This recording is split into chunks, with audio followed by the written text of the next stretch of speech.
Namaste. I'm Alakananda, Ayurvedic doctor and principal of Alandi Ayurveda Gurukula, a unique apprenticeship-style Ayurveda school in Boulder, Colorado, with 2-year Ayurvedic practitioner and 4-year Master Ayurvedic practitioner programs.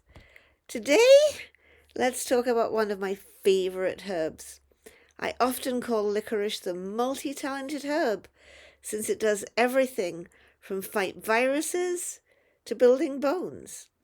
I love to use it for nursing mothers, as it's good for milk production. But if you've been into clinic, you might recall that before using licorice, we make sure you don't have any blood pressure concerns. And while we like it for local application, we're very careful about how we use it in formulas you take. Our scrupulous care about licorice has now been justified by a small study that came out last month in the American Journal of Clinical Nutrition. While we'll need to wait for larger scale studies to give confirmation, this study does suggest that licorice may raise blood pressure at much smaller doses than the WHO currently considers safe. A constituent of licorice, glycyrrhizic acid, can have an aldosterone-like effect, leading to water retention and high blood pressure, so it is important not to consume excess amounts. And there are many ways licorice might get into your diet. While many so-called licorice candies are actually flavored with anise and chemicals, others, like licorice all sorts, black jelly beans, and Hershey's Good and Plenty licorice candy, do in fact contain licorice. Of course, these candies contain other highly undesirable ingredients like glucose syrup, corn syrup, and artificial colorings. But I remember loving licorice all sorts as a child. Luckily, we used to eat sweets very infrequently, and that's a safe plan. Licorice treats are acceptable as long as they're not consumed regularly. But Halloween candy isn't the only thing that could lure you into consuming excess licorice. Your favorite herbal tea companies, like Yogi Tea and Traditional Medicinals, offer stomach-soothing licorice teas and use licorice in many of their teas. And this is fine as long as you only drink these teas once in a while. Then there are the cough syrups and throat lozenges with licorice, like Wish Garden's Serious Cough Syrup and Planetary Herbal's Wild Cherry Bark Cough Syrup.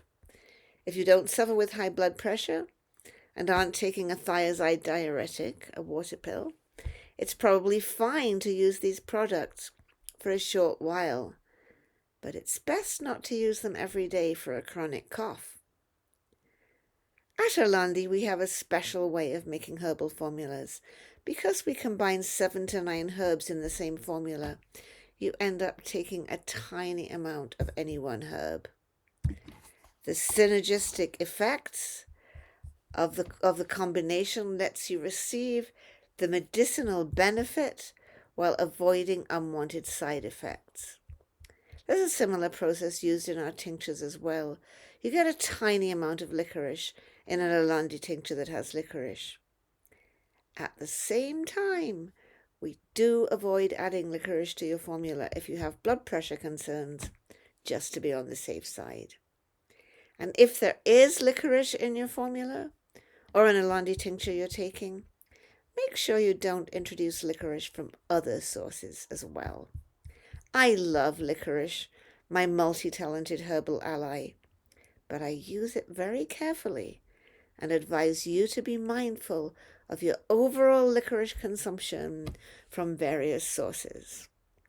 I make these videos so you and your loved ones can be empowered in your well-being and enjoy the best health possible.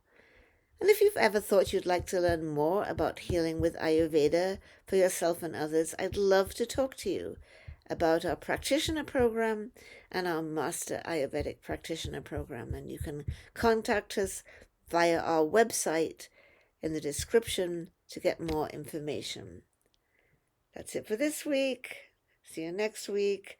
Namaste. Don't forget to click the like button and share the channel with friends who might enjoy it.